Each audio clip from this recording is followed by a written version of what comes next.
Hello Internet. Today we have this EVGA 2080 Ti in for repair. Don't know exactly what's wrong with it, so let's take it apart and see if we find anything interesting. And boy oh boy, look what I found.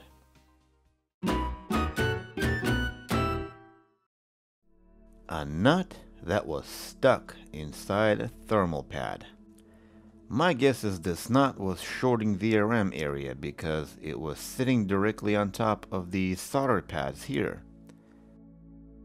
I don't yet know what damage it did to the card, so let's continue with the disassembly.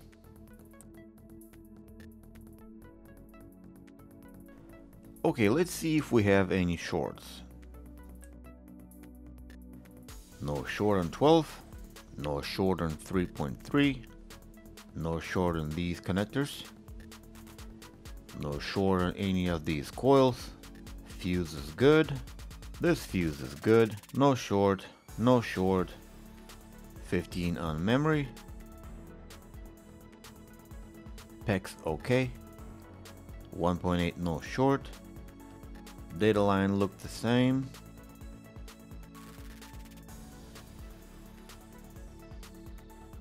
On the back, data line also look good, and clock reference and PEX reset looking good.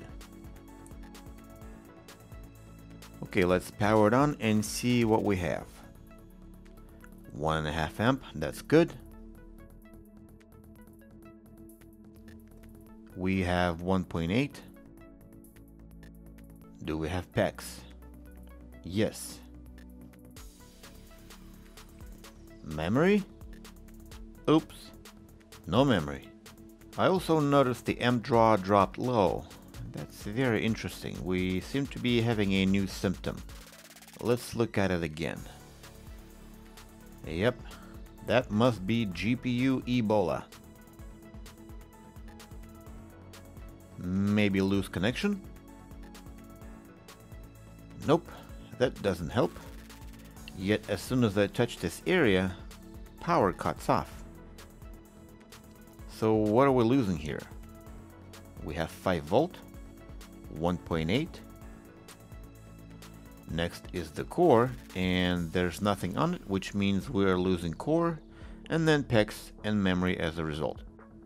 What I'm noticing is that as soon as I touch something in this area here, power is lost. My guess is we have a bad solder joint somewhere in this area, so let's reflow this whole area and see if that helps. Reflow did not help, but problem became more consistent, where power will come on and then disappear. Next, let's take a look at the multi-phase controller and see if we're losing enable signal. It looks like enable signal stays on even after a power loss. And if we check the power good pin, it goes cold when power cuts off. In order for power good signal to stay high, controller must have every enabled phase working properly. So let's check every PWM signal at the controller. Maybe we'll find something weird. Looking at the oscilloscope, all PWM signals are generated correctly. So next thing I want to check is to see if the signal for each PWM makes a full circle from the controller to the driver MOSFET and back into the sense pins. It looks like every sense pins is a flat line, which is not good. Out of curiosity, let's take a look at the signal at the driver MOSFET when it powers the core. Echo, echo, no echo but noisy, clean, echo, clean, clean, memory. Okay, so we have a bunch of echoes and some noise which is likely caused by the controller itself, and I want to replace it. However, I don't have this controller available, so what I'll do is I'll swap it with the one that drives the memory phase and see if it makes any difference.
swap is complete. Let's check for shorts.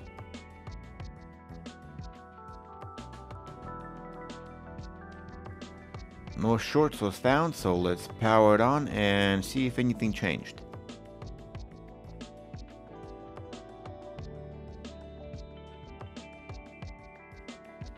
Looks like power consumption is now consistent, but I still don't know if there are any issues with the memory phase, so let's verify the signal for all three memory phases. As you can see, they are looking good, so let's continue checking the core phases. No noise anywhere, and right until I accidentally flipped the attenuator switch on my probe, so let's put that switch back on and continue with testing.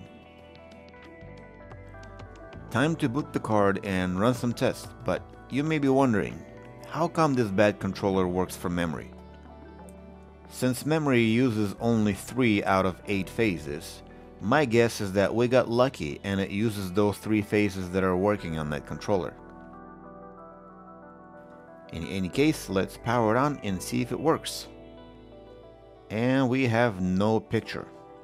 Okay, let's boot into Linux and see if we can detect the card with the lspci command. Nope, it's not detected. Okay, next order of business, I will read the BIOS, copy the version from it, and download that exact BIOS from Tech Power Up. Flash it back, and then back to the scope. I want to see if we get a conversation between the motherboard and the BIOS chip. First set of pulses on pin 2 is where BIOS chip replies to the motherboard. After that, there's no more talk, but there should be. In other words, all we're getting right now is motherboard sees the GPU and says hi. GPU says hi back, and then they don't talk anymore. This isn't normal, and I almost wanted to go look at the PEX reset logic, and then I saw this. It's a blob of solder that shortened some of the pins that are also responsible for detecting the board. I have no idea how it got there. There's no one here but me, so I'm the only one to blame. I'll take care of that with the wick. Hopefully that's all there is, and try again. What I want to see now is more than just one request coming in. There's hello. My guess GPU responded with hello as well, and now there is what's your name? After which I'm sure GPU replied I am 2080 Ti, and the motherboard beep and said cool. And look, we even managed to pass a memory test. With that said, I can confidently say this card is fixed, so now I will deal with the pads. Owner had sent 2 size pads, but only one was useful. I could only use one of his, and then I ended up using some of my own, so that is what it is.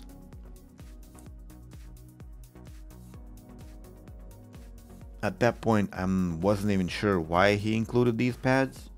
My guess was that he wanted all pads replaced, so that turned out to be false in the end, and then he just turns out that he was just being generous and wanted to donate me some pads. But you know, by that time I was already replaced all the pads on the cart, so who cares? Pads are free anyway. Card was assembled and I ran Firmark just to see that I'm not very happy with the results. And judging by the footprint, heatsink is not exactly parallel to the core. I've seen this problem before. It's caused by the pad that's on the right being too thick, so let's make that pad thinner and try again.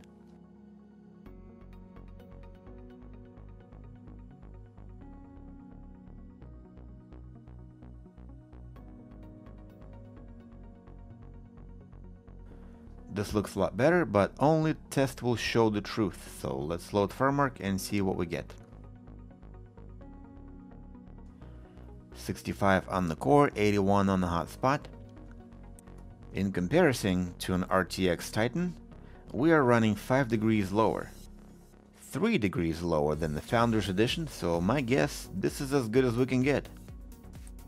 And at that point I thought that was it for this repair. And then, while doing more stress testing, I found that it runs at X8 instead of X16, which means we need to check data lines. And what do you know?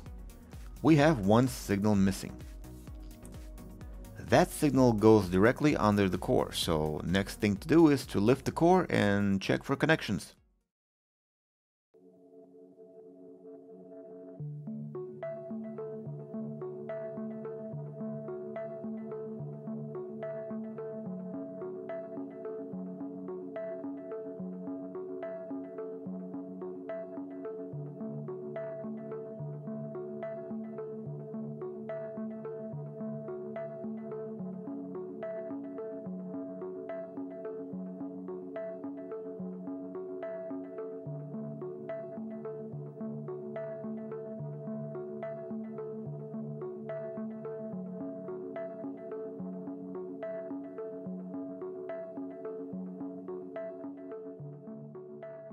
With the core out of the way, I was able to confirm the connection to the pad. So next is to check the core itself, and unfortunately, the connection is not present on the core, which means there's nothing I can do except to put it all back together.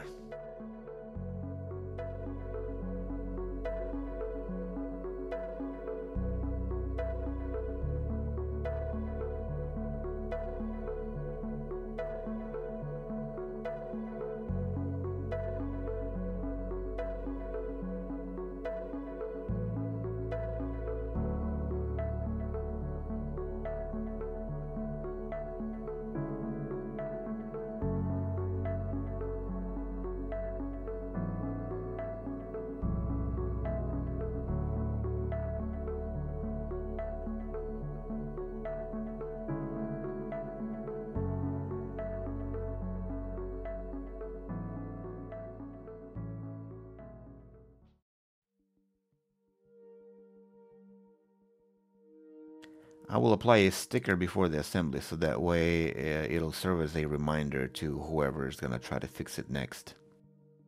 This is all I could do. I'm sorry. What's interesting about this is that after I ran benchmark, it gave me a higher score than an identical card I tested a while back. I guess this is a performance gain mod? I don't know. In any case, this repair is now over. I hope you learned something new today. If you need a repair, the contact information is in the description. Goodbye.